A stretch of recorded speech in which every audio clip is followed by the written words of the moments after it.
अस्सलाम वालेकुम स्टूडेंट। अभी प्रीवियस लेक्चर में हमने डिस्कस किया था एंगल ऑफ एलिवेशन और एंगल ऑफ डिप्रेशन। ठीक है, अब एंगल ऑफ एलिवेशन और एंगल ऑफ डिप्रेशन को यूज़ करके हम किसी चीज़ की हाइट या कुछ भी फाइंड कर सकते हैं। तो यहाँ हम एक एग्जांपल देख लेते हैं कि इसमें से एग्जांपल को यूज़ करके एंगल ऑफ एलिवेशन और डिप्रेशन किस तरह से काम करते हैं। ठीक है, तो एग्जांपल ये हमारे पास के अ string of a flying kite, a string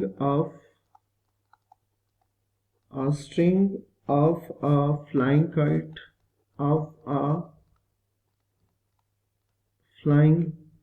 kite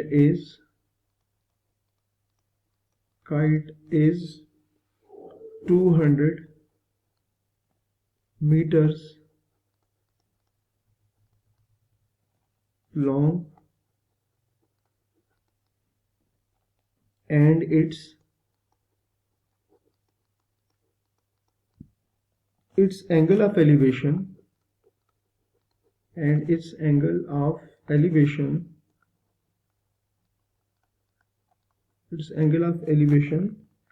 is 60 degree. Find the height of the kite. Find the height of the kite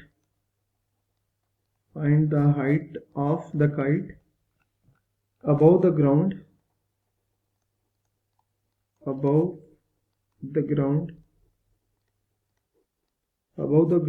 taking the string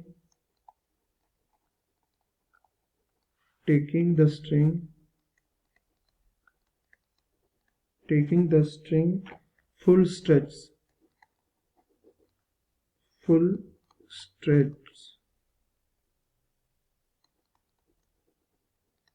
अच्छा जी, एग्जाम्पल हमारे पास क्या है कि a string of a flying kite is 2 meter long. एक पतंग है जिसका धागा 200 मीटर लंबा है and its angle of elevation is 60। जो काइट है उसका एंगल ऑफ एलिवेशन जो है वो 60 बन रहा है। Find the height of the kite above the ground taking the string full stretch. उसका मतलब क्या है कि अगर उस पतंग का धागा फुली स्ट्रेच हो तो उस काइट का ग्राउंड से डिस्टेंस कितना है या उसकी हाइट कितनी है। ठीक है, तो अच्छा, अब इसको सॉल्व करने के लिए हम क्या करेंगे जी, हम पहले ज़रा डेटा जो है उसको ज़रा लिख लेते हैं सोल्यूशन में। अच्छा, सोल्यूशन में क्या करेंगे, हम लिख देते हैं कि let O be the position of the observer. Let O be the position of observer.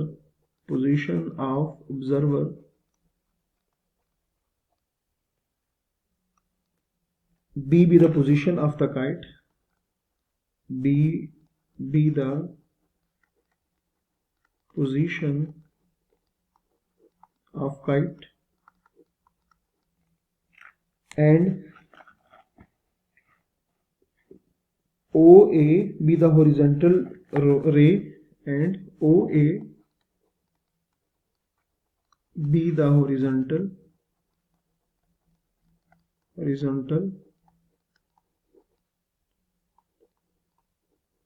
ray through O।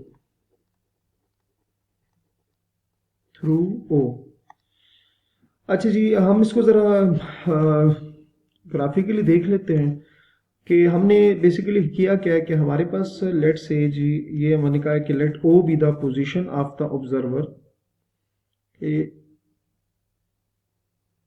O A आप देख सकते हैं, लेट से हमने कहा कि O be the position of the observer. ये O जो है ये पोजीशन है ऑब्जर्वर की।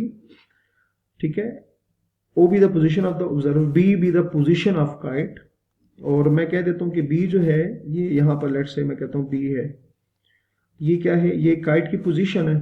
ठीक हो गया, and B B the position of the kite, O A B the horizontal ray through O A. मतलब ये जो ओ ए है हमारे पास, अगर सपोज करें ये ओ ए, ये जो है ये हमने क्या कहा कि ये जो ओ ए है ये वाली ओ A B the horizontal ray through ओ से यहाँ पर आपने ओ ए ड्रॉ करना है जो कि क्या होगी, हॉरिजॉन्टल रे होगी। ठीक है, अब हमने फाइंड क्या करना है कि इस बी का मतलब जो काइट है उसका ग्राउंड से हाइट कितनी है, ये बेसिकली हमने क्या करना है, फाइंड करना है। अच्छा, उसके लिए अब हम करेंगे क्या कि कुछ स्टेप्स हैं। Draw B A perpendicular to ray O ए। क्या मतलब हुआ इसका कि आपने बी से एक परपेंडिकुलर ड्रॉ करना है किस पे, ओ ए पे। ये ओ ए है, तो यहां से हम एक परपेंडिकुलर ड्रॉ करेंगे इस तरह से। ये हमने एक परपेंडिकुलर ड्रॉ किया, ठीक हो गया, सही है। और इसको लेट से हम यहां अगर ए को इधर से कर लें, यहां इसको मैं ए का नाम दे देता हूं, ये मेरे पास आ गया ए, बी ए हो गया, ठीक हो गया। अच्छा जी, उसके अलावा जी हमने क्या करना है, एंगल ओ बना देते हैं जो कि 60 है। अच्छा, ये बात आपको जहन में रखनी है कि हम यहाँ प्रीवियस क्वेश्चन में, अभी क्वेश्चन में ये बात कर चुके हैं कि जो काइट है उसका एंगल ऑफ एलिवेशन 60 है। तो अगर ये काइट है, काइट का मतलब क्या है कि अगर ऑब्जर्वर यहाँ है तो अगर वो काइट को देखेगा तो उसकी आंख ऊपर की तरफ उठेगी, तो यहाँ पर एक एंगल बनेगा जो कि एंगल ऑफ एलिवेशन होगा। तो यहाँ पर जो एंगल बनेगा ना, ये 60 डिग्री का होगा, ठीक है। तो एंगल ऑफ एलिवेशन जो होगा, क्योंकि ऑब्जर्वर इधर है तो ऑब्जर्वर की आंख चूंकि काइट को देखेगी, चूंकि उसकी आंख काइट को देखेगी, तो यहां पर जब वो अपनी आंख ऊपर करेगा तो यहां पर एंगल बनेगा 60 डिग्री, ठीक हो गया। तो हमारे पास ये चीज आ गई है, तो आप लिख सकते हैं कि एंगल ओ जो है वो 60 डिग्री, ये हमें क्वेश्चन में गिवन था। और ओ भी जो है, ओ बी जो है वो 200 मीटर्स है। इसका वजह क्या है कि उसने हमें क्वेश्चन में गिवन था कि जो काइट है उसका जो धागा है वो 200 मीटर है, तो इधर से ये आ जाएगा, ठीक हो गया। आपने क्या करना, हाइट फाइंड करनी है। तो इसको हम सपोज कर लेते हैं कि सपोज कि जो ए बी डिस्टेंस है ये, इसको हम x लेट कर लेते हैं। हमने बेसिकली x फाइंड करना है, ठीक है। ये x मीटर आ गई, हमने जो कि फाइंड करनी है। ए बी मतलब फाइंड हाइट, इसको हमने x का नाम दे दिया, आपने फाइंड करना। तो अगर आप देखें, अब जब हमने कहा B A perpendicular two O है, ए है, तो परपेंडिकुलर का मतलब यही होता है कि यहाँ जो एंगल होगा वो 90 डिग्री का बनेगा।